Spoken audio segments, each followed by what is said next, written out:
So we rely on science for answers, right? Especially when it comes to our health. But what if the way scientists are summarizing all their research is, well, a little flawed? Today, we're going to demystify a really crucial guideline that helps us tell the difference between clear, trustworthy science and, a confusing black box. Let's jump in. Here's the thing. Not all scientific evidence is created equal. It turns out how scientists combine and report their findings from a whole bunch of different studies, that can make all the difference. Sometimes the methods are totally crystal clear, but other times it's like a mystery novel, and that can seriously mess with how reliable the conclusions actually are. All right, so here's our game plan for this explainer. We'll kick things off with the scientific gold standard. Then we'll dig into a really common black box problem. After that, we'll introduce the solution, see exactly how it works, and wrap up by looking at why this matters so much for making better decisions in the real world. Okay, let's get into it. To really get a handle on the problem, we first have to understand what the ideal situation looks like. You see, when scientists want the most reliable answer to a question, they don't just look at one study. That'd be crazy. They look at all of them. This whole process is called a systematic review. And you can think of it like this. It's a super comprehensive survey of all the available research on one very specific question. It's really the only way to get the whole big picture instead of just relying on a single and, potentially biased little piece of the puzzle. And the crown jewel of a systematic review, well, that's often something called a meta-analysis. This is where things get really cool. It's a statistical technique where researchers can literally combine the data from many, many different studies. It's like taking a bunch of small, separate polls and merging them into one giant, much more powerful, much more reliable super poll. This is powerful stuff. But what happens when you can't do that? What if the studies are just too different? Maybe they were designed differently, or they report their data in ways that just don't match up. Well, that's where we run into a major problem. Get this, an estimated 32%, that's nearly a third, of all systematic reviews in healthcare don't use a meta-analysis. So instead, they have to use these other methods, often just lumped together under the term narrative synthesis, to summarize what they found. And believe me, this is where things can start to get, well, murky. So researchers started digging into this issue, and what they found was, and I'm quoting directly here, serious shortcomings. And what was the biggest problem? A complete lack of description of the methods they used. So think about that. We get the conclusion, but we have no idea how they actually got there. And this creates what's basically a black box. The methods aren't explained, that link between the raw data and the final conclusion is a total mystery, and the study's limitations, they're not clearly stated. So as a reader, even as another scientist, how are you supposed to assess the evidence? How can you trust the findings? The short answer is, you really can't. Okay, so that's the problem, and it's a big one. But this is exactly what a new guideline was created to solve. It's all about prying open that black box and bringing some much-needed transparency to the whole process.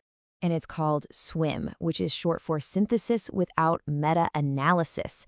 And what is it? It's basically a simple 9-item checklist. It gives researchers a clear framework for reporting exactly what they did when they couldn't do a full meta-analysis. Now, what's really important to get here is that SWiM isn't about telling researchers which method to use. Nope. It's about demanding that whatever method they choose, they have to report it with total, absolute transparency. You have to describe your groups, justify your method, show your work, and be upfront about the limitations. It sounds simple, but it's actually pretty revolutionary. So how does SWiM actually do this? Let's break down this checklist and see how it helps researchers build a report you can actually trust. Okay, so there are 9 items in total, but they can be boiled down into a really logical 4-step process. First, explain how you grouped the different studies you're looking at. Step 2, clearly define the specific synthesis method you used.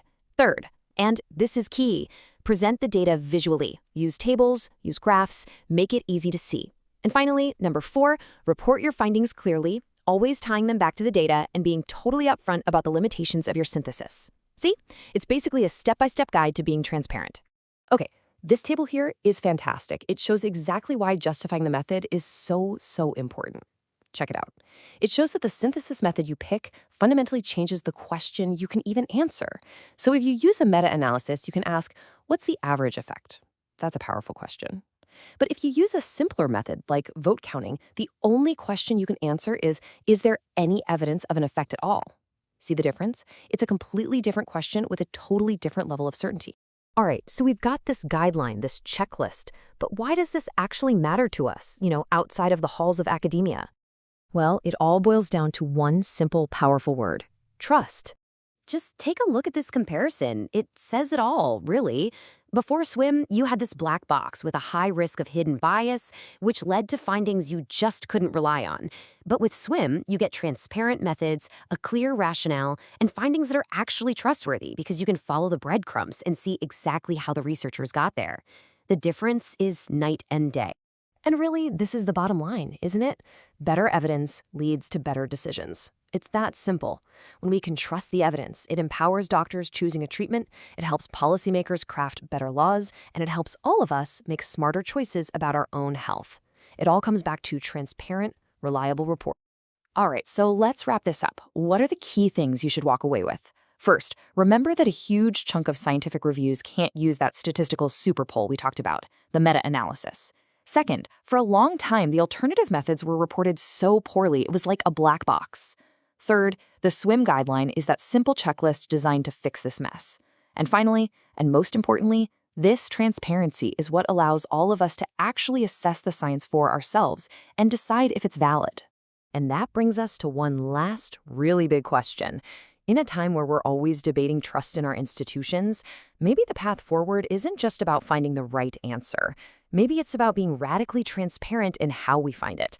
So if we can actually see the methods, step by step, can we finally trust the science? That's something to think about.